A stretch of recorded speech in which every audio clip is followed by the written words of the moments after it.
ఓం సాయిరామ్. శ్రీ సచ్చిదానంద సమర్థ సద్గురు సాయినాథ్ మహారాజ్ కి జై. మన సాయి కుటుంబ సభ్యులందరికీ నమస్కారం అండి. ఎలా ఉన్నారు, ఏం చేస్తున్నారు? మీరందరూ కూడా సంతోషంగా, క్షేమంగా, ఆరోగ్యంగా ఉండాలని, సాయినాథుని యొక్క ఆశీస్సులు మనపై ఎప్పుడూ ఉండాలని మనస్ఫూర్తిగా ఆ సాయిని వేడుకుంటూ, ముందుగా అందరికీ కూడా గురువార శుభాకాంక్షలు. అందరికీ కూడా సాయినాథుని యొక్క ఆశీస్సులు, మీ కోరికలు, అలాగే మీ సమస్యలు తప్పకుండా నెరవేరాలని, సాయి నెరవేరుస్తారని మనస్ఫూర్తిగా ఆ సాయినాథుని వేడుకుంటూ ఈరోజు సందేశాన్ని మొదలు పెడుతున్నారు. ఈరోజు బాబాగారి సందేశం ఏమిటి అంటే, బిడ్డ, నువ్వు ఆలస్యం చేయకుండా ఈ గురువారం రోజున తక్షణమే నా చేతిలో ఉన్నటువంటి ఈ ముడుపును తీసుకో అని అంటున్నారు. మరి ఈ సందేశంలో ఉన్నటువంటి పరమార్థం ఏమిటో బాబాగారు ఈ సందేశం ద్వారా మనకి ఏం తెలియజేయబోతున్నారో తప్పకుండా తెలుసుకుందామండి.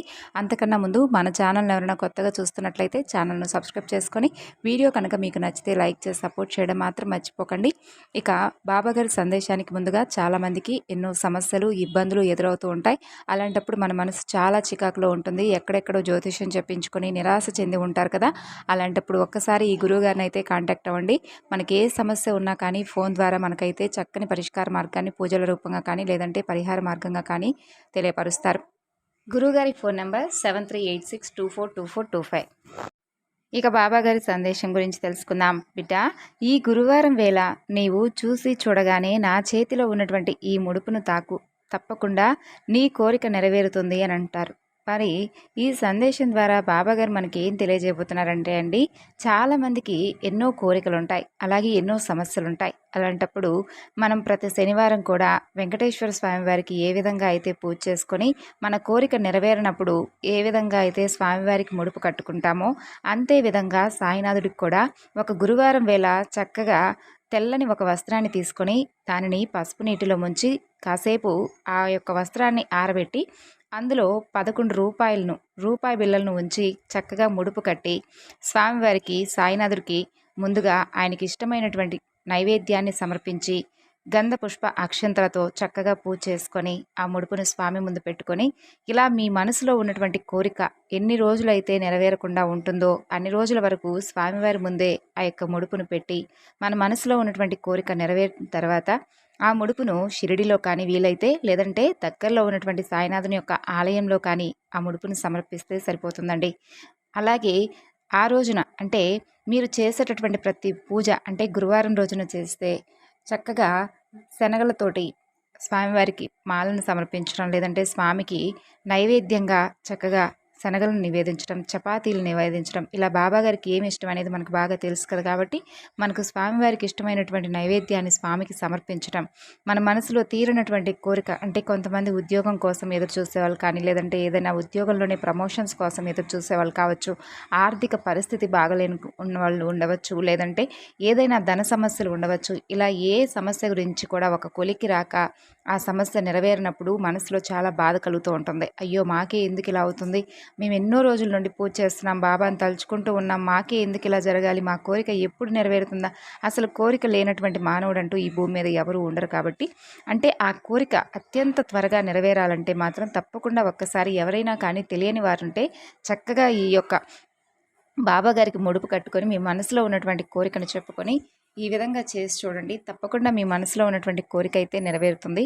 అంటే న్యాయపరమైనటువంటి కోరిక అయితే ఎవరికైనా కానీ తక్షణమే నెరవేరుతుంది. ఈ ముడుపు కట్టిన వారికి చాలామందికి కూడా చక్కగా వారి వారి కోరికలు నెరవేర్చుకున్నారు. కాబట్టి మీరు కూడా ఒకసారి ఎవరైనా కానీ కోరిక నెరవేరని వారు తప్పకుండా ఈ విధంగా చేసి చూడండి. మీ మనసులో ఉన్నటువంటి కోరిక తక్షణమే నెరవేరుతుంది.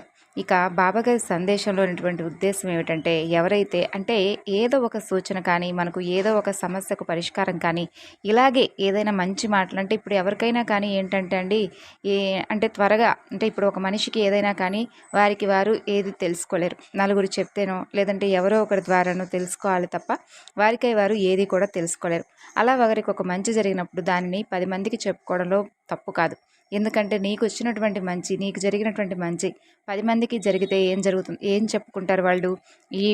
అంటే వీరి వలన నేను బాగుపడ్డాను, వీరు చెప్పడం వల్ల నేను ఈ పని చేసుకున్నాను, లేదంటే ఈ విధంగా బాగుపడ్డాను అని తప్పకుండా మీ గురించి ఏదో ఒక క్షణంలోనైనా సరే మనసులోనైనా అనుకుంటారు. అంటే వారికి కొంతమంది ఉంటారండి, ఈగో వలనో లేదంటే ఇంకేదైనా కానీ యాటిట్యూడ్ చూపిస్తూ కొంతమంది బయటపడరు. కానీ కొంతమంది అయితే చక్కగా పలానా వ్యక్తి నాకు ఈ సహాయం అందించబట్టి ఈరోజు నాకు ఈ విధంగా మంచి జరిగింది అని తప్పకుండా మనసులోనైనా అనుకుంటారు.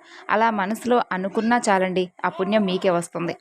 కాబట్టి మనకు జరిగినటువంటి మంచి 10 మందికి కూడా జరగాలని మనం మనస్ఫూర్తిగా ముందుకు వచ్చి మనకి ఏదైనా కానీ అంటే ఒక పూజ అంటే ఒక పూజ చేసుకుంటేనో లేదంటే ఏదైనా కానీ ఒక దాంట్లో మంచిగా అనిపిస్తే తక్షణమే నలుగురితో పంచుకోండి. ఆ పుణ్యం భగవంతుడు కూడా మనకు ఏదో ఒక రూపంలో అందిస్తాడు.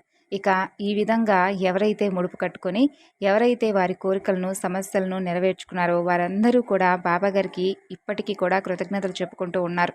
ఎందుకంటే అత్యంత త్వరగా అనుగ్రహాన్ని కురిపించేటటువంటి ఏదైనా కానీ పూజ ఉందా అంటే అది ఈ విధంగా ముడుపు కట్టుకొని చాలామంది చాలా మంచి మంచి సమస్యల నుండి కూడా బయటపడ్డవారు చాలామంది ఉన్నారు. కాబట్టి ఒకసారి ఎవరైనా కానీ మనలో ఎవరైనా కోరికలు నెరవేరిన వారు సమస్యలకి అసలు ఏమాత్రం కూడా అంటే సమస్యలు అంటూ నెరవేరిన వారు ఇలాంటి వారు బాధపడుతూ ఉంటారు కదా.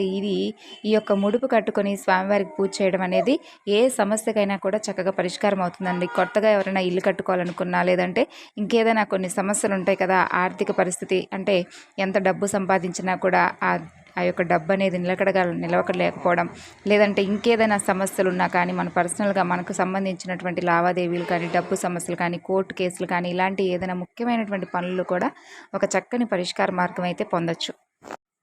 బిడ్డ, నీ మనసులో నువ్వు దేని గురించి అయితే వేదన చెందుతూ ఉన్నావో, ఏ కోరికైతే నీకు నెరవేరడం లేదని చాలా అంటే చాలా ఎక్కువగా బాధపడుతూ ఉన్నావో, నీకోసం నేను ఈ రోజున ఈ పరిష్కారాన్ని నీకు అందించాననే భావించు. కాబట్టి నేనే స్వయంగా ఈ సందేశం రూపంలో నీకు ఈ విధమైనటువంటి ఒక మంచి పూజను అలాగే ఈ విధంగా నువ్వు చేసుకోవడం వల్ల నీ కోరికలు నెరవేరుతాయని ఒక సంకేతంలా నీకు తెలియజేయపరిచానని చెప్పి భావించు. మనస్ఫూర్తిగా నమ్మి ఒక్కసారి ఈ విధంగా చేసి చూడమ్మా. నీ మనసులో ఉన్నటువంటి సంకటాలన్నీ కూడా దూరం చేస్తాను. తప్పకుండా నువ్వు అనుకున్నటువంటి కోరికను ఏమాత్రం కూడా అందులో నీవు బాధపడకుండా నీకు అన్ని విధాలుగా సద్వినియోగపరుచుకునే విధంగా నేను అది నీకు అంటే నీవు చేసినటువంటి పని పట్ల ఆ యొక్క పనిని పూర్తిగా ఎలాంటి ఆటంకాలు లేకుండా ఆ పనిని విజయవంతంగా పూర్తి చేయించేటటువంటి బాధ్యత నేను తీసుకుంటాను అంటున్నారు. అలాగే ఇంకా ఏదైనా కానీ నీ బిడ్డలు నీ మాట వినకపోవడం కానీ లేదంటే నీ మాటలో ఏదైనా కానీ తప్పులు వెతుకుతున్నా కానీ లేదంటే అసలు నీవంటూ కూడా పడకుండా నీ నుండి దూరంగా వెళ్ళిపోవాలని ఎవరైతే పిచ్చి పిచ్చి ఆలోచనలు చేస్తూ ఉన్నటువంటి పిల్లలు సైతం మొండి పిల్లలు సైతం గురు అనుగ్రహం కనుక ఒక్కసారి తోడైతే వారికి జరగనటువంటి కార్యం అనేది ఏది ఉండదు. కాబట్టి గురు అనుగ్రహం కూడా నీకు పుష్కలంగా ఉంటే తప్పకుండా నీకు అంతా మంచి జరుగుతుంది. ఒక్క గురువు ఆనందిస్తే సకల కోటి దేవతలు కూడా ఆనందిస్తారు అంటారు కదా. కాబట్టి నీకు గురు అనుగ్రహం కనుక తోడైతే తప్పకుండా నీకు జరగని పడినట్టు ఏది ఉండదు. నీ మనసులో ఉన్నటువంటి సంకటాలన్నీ కూడా పక్కన పెట్టి మనసును నిర్మలంగా ఉంచుకొని ఈ గురువారం రోజు కానీ లేదా వచ్చే గురువారం రోజు కానీ నీ మనసులో ఉన్నటువంటి కోరికను చెప్పుకొని ఇప్పుడు చెప్పిన విధంగా పూజ చేసుకో. తప్పకుండా నీకంతా కూడా మంచి జరుగుతుంది. అలాగే నీలో ఉన్నటువంటి అనుమానాలన్నీ కూడా వెళ్ళిపోతాయి. నీ మనసులో ఉన్నటువంటి భయాలన్నీ కూడా తొలగిపోతాయి. అన్నిటికీ కూడా నేను నీకు ధైర్యాన్ని అందిస్తూ ఉంటాను.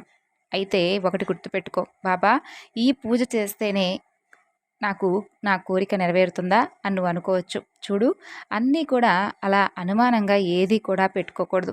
ఏదైనా కానీ సంతృప్తి చెందాలంటే, గురువు సంతృప్తి చెందాలంటే, సకల కోట్ల దేవతలు సంతృప్తి చెందాలంటే తప్పకుండా కొన్ని కొన్ని పనులు పూజలు వ్రతాలు ముఖ్యమైనటువంటి తిథులు దినాలు ఉంటాయి కదా. కాబట్టి ఏ ఏ రోజుల్లో ఏ ఏ పూజలు చేసుకుంటే ఏ ఏ వ్రతాలు చేసుకుంటే ఆ పూజా ఫలం వ్రతఫలం ఏది కూడా వృధా పోదు. కాబట్టి నీకంతా మంచి జరుగుతుంది. విన్నారు కదండి బాబాగారి సందేశం. ఈ సందేశం మీ అందరికీ నచ్చింది అనుకుంటున్నాను. నచ్చితే తప్పకుండా మరికొంతమందికి షేర్ చేయండి. మరొక చక్కని బాబాగారి సందేశంతో మరలా కలుసుకుందాం. అంతవరకు నమస్కారం.